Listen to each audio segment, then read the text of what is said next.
A woman in Indiana is facing felony charges, accused of giving a 12-year-old she was babysitting drugs, molesting her, and then forcing her to engage in sex acts with grown men. We're taking a closer look at the court documents in this case with criminal defense attorney Brad Banks. Welcome to Sidebar, presented by Law and Crime. I'm Jesse Weber.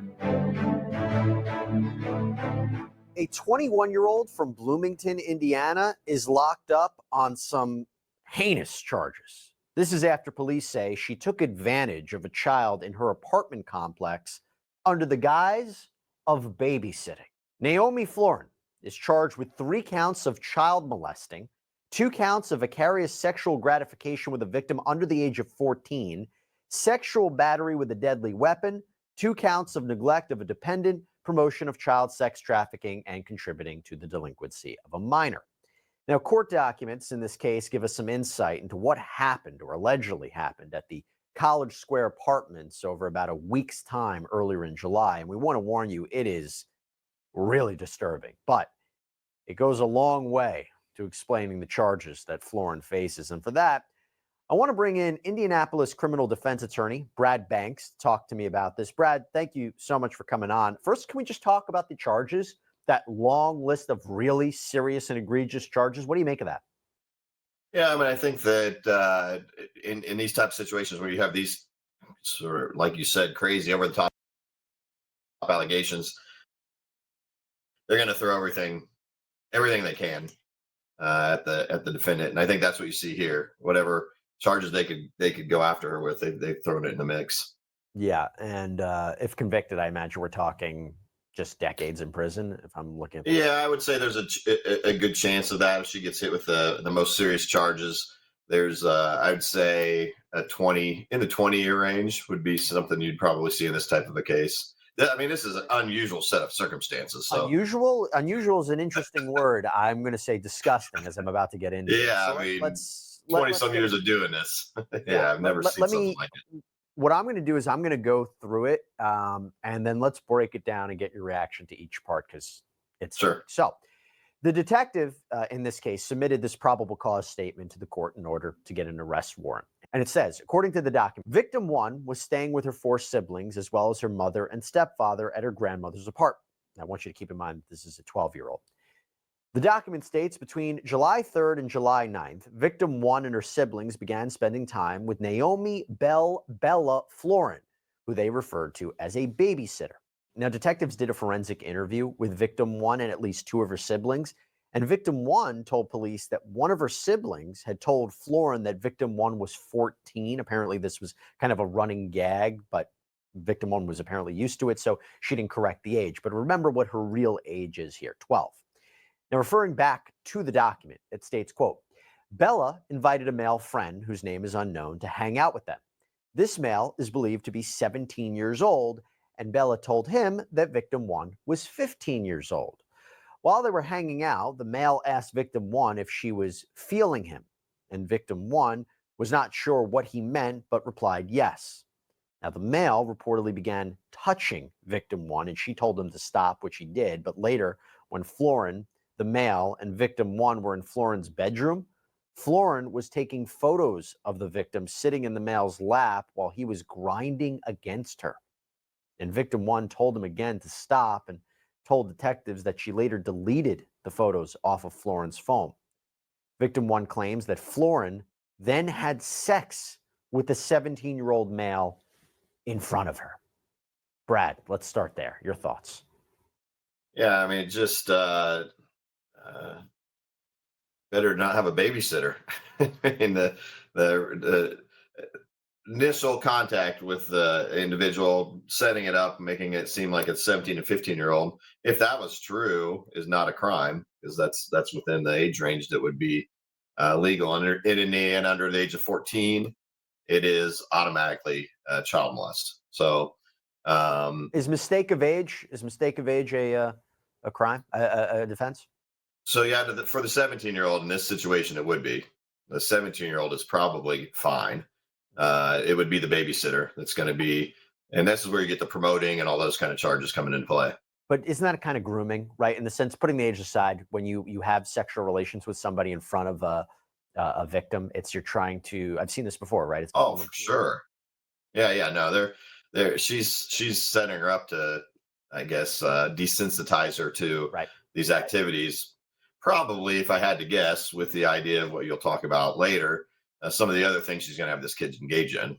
Hey, I want to take a quick sidebar from Sidebar to tell you guys about Wondery's awesome podcast, American Scandal. You can listen right now and explore the biggest political corruption scheme in U.S. history. Using vivid and immersive storytelling, American Scandal retraces the home early and ad-free right now at wondery.fm/LC Sidebar.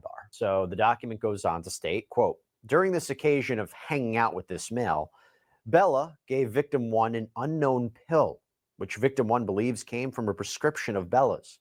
The male also rolled a blunt and passed it to victim one, at which point victim one looked at Bella for guidance, and Bella was giving her a look to smoke it, which victim one did. The male also tried to pass the blunt to victim one's younger siblings, but victim one said no to them smoking it. So, Brad, so now we have drugs being introduced into the situation, and even if the 17-year-old believes the victim is older than she really is, all of those siblings are 11 years younger. Right. Yeah. And that's where those contributing delinquency minor, those type of charges come into play. You start providing illegal substances to a minor, you're going to get charged with that across the board. So she's facing some pretty significant charges there. They could even file a neglect of a dependent type charges in these situations too, because these children were left in her care.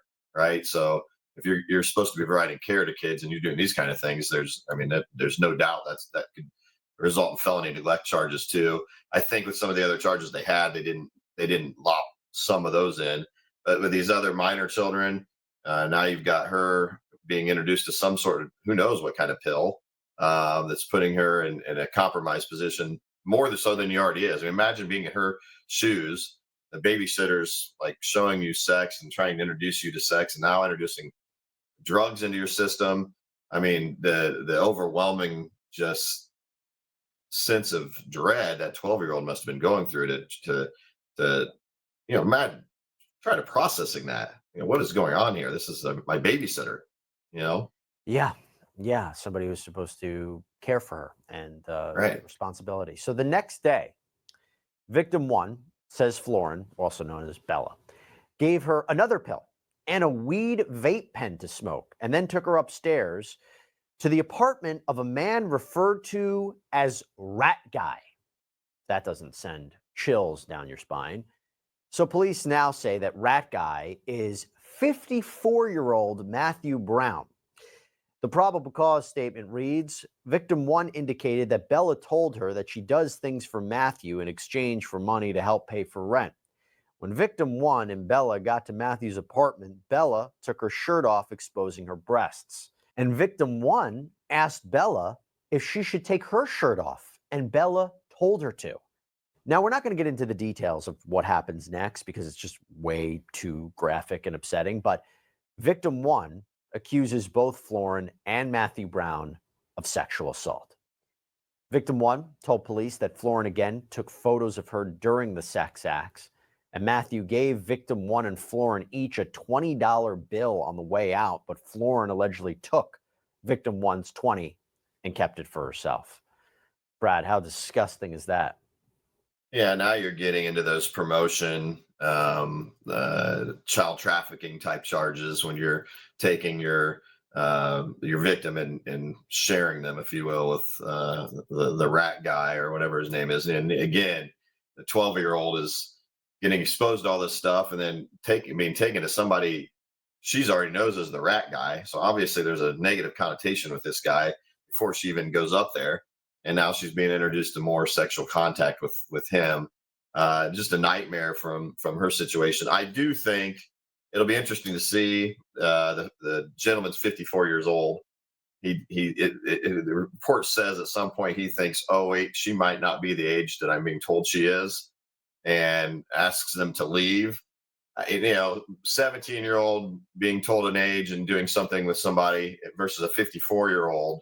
Not realizing somebody is 12 years old, I think is going to be a tougher sell for him. And I'd be surprised if he isn't facing some charges for his involvement in this as well. It's interesting you say that. We couldn't confirm that, whether he or anybody else has been facing charges other than Florin. And clearly, I mean, I'll also add that's why she's facing the molestation charges as well when you hear stuff like this. Yeah, we just don't know if at this point he is facing charges. But let me go back to this. So victim one claims that this was not the end of her torture. No, she says the next night, Florin took her to another apartment. And although she wasn't sure which one it was, there were two men there. And she says Florin gave her another unknown pill and that all four of them smoked marijuana and drank alcohol. Remember, she's 12 years old. Again, I just want to reemphasize that. Now, victim one says that she was incredibly impaired, but remembers one of the men raping her, 12-year-old child. According to victim one, Florin told the men the girl was 18. So now I guess, we're talking, Brad, they don't know that she's not younger than 18. Again, is the mistake of age a defense really here? And the emphasis is put on Florin here because she knows the truth. But what was your take on this? Yeah, this is a real interesting part of the case because at least from what I read in the police reports and the probable cause, they don't even know who these two individuals are yet, or they're not identified in the paperwork. So if they're able to identify them, Indiana has a new law that just went into effect where if basically you can be convicted of rape if the person is unable to consent.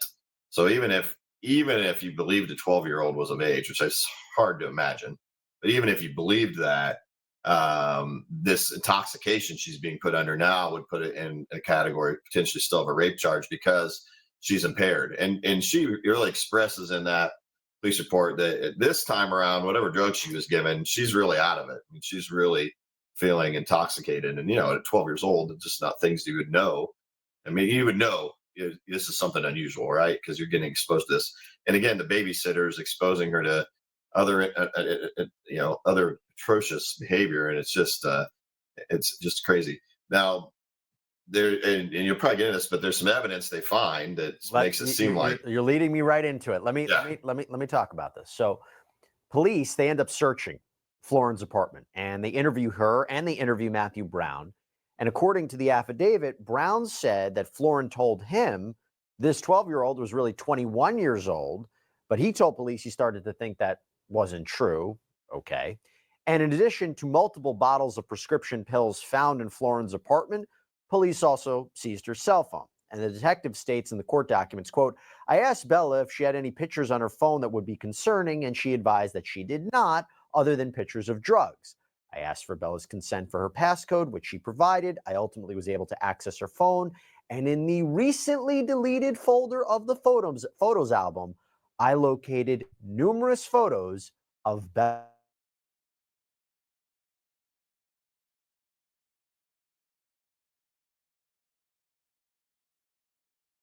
and victim one, with victim one's description of the people and places they visited. However, while they were all consistent, other than what Florin admitted to happening at Matthew's residence, she denied the other sexual allegations." So, the account, Brad, is one thing, but the evidence is another thing as well. Yeah, and this is where the cases that involve sex crimes are always tough, right? Because a lot of times the state or the prosecutor just has the victim's statement, right? And that's it. There's no DNA. There's the rape kit comes back without any evidence that's very helpful. There's no other supporting information. But when you have evidence like this, where the victim's story is being corroborated by these photographs, and then you've got the babysitter lying about the photographs' existence, and she tried to trash them and just didn't realize your pictures don't do anything other than go in a deleted folder. Now you've got this consciousness of guilt with her. You've got this evidence that corroborates the victim's story.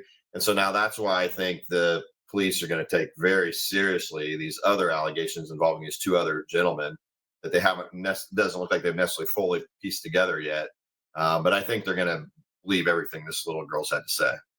It's hard to imagine that people do this. I know these are allegations. She's innocent until proven guilty, but taking them as true, it's always, every time I cover these cases, it's hard to imagine that people subject children to this and abuse children like this. But I am curious, given these heinous charges, very serious charges, in your experience, would a plea deal be on the table? And why do I say that? I say that so many times because Do you want to expose these children, particularly this 12-year-old, to having to testify about this? The pain, the heartache of going through it. Is that fair? A plea deal? Should she get a plea deal after what she's accused of doing? Yeah, I mean, I think that's something the prosecutor always has to take into account is you want justice, you want this person to, be in prison as long as possible, but you also don't want to put the 12-year-old through the dramatic process of sitting in front of 12 strangers in front of this scary courtroom and having to explain it all over again and relive the whole events again in their life. So, one of the things that defendants get a mitigation in their sentence or something the judge is supposed to consider is when they take responsibility for their actions. Part of that is in part because you're not making the victim have to relive those terrible things that have happened to them. So usually they'll give some sort of incentive in a plea. Not uncommon to see one that has like a cap of executed time in prison so that the defendant can argue for something less. Yeah. All sides knowing most likely that there's going to be a pretty harsh sentence in a case like this, but it gives something for the defendant to work with, and it saves the victim the trauma of having to relive this. Because you know how these cases work. This girl's hopefully going to get in some counseling and some therapy and be 9 months to a year into that, and then that's when a trial would probably happen. And now you've taken all that good work they've done and undone it if she has to go and relive it in front of 12 strangers. Yeah, that's a really, really good point. Such a sad case. Horrible, horrible Yeah. stuff. So, Brad, before we end things, by the way, you looked into this case and there was another charge that Florin was facing? Yeah, there's another charge that looks like it happened after this one, probably while it was under investigation for a theft from a Kroger, where a Kroger store clerk approached her because she was shopping in the Kroger with her dog in the store. The dog defecated somewhere in the store and she didn't clean it up. And so the Kroger store worker confronted her with it, and she refused to address it and just left the store without paying for any of her stuff in her cart. Wow. So, a lot going on with this young lady. Apparently. All right. Well, she's facing a lot of trouble. Brad Banks, thanks for coming on, breaking it down Absolutely. for us, researching for us. Really appreciate it, sir. Thank you. Have a good one. All right, everybody. That's all we have for you right now here on Sidebar. Thank you so much for joining us. And as always, please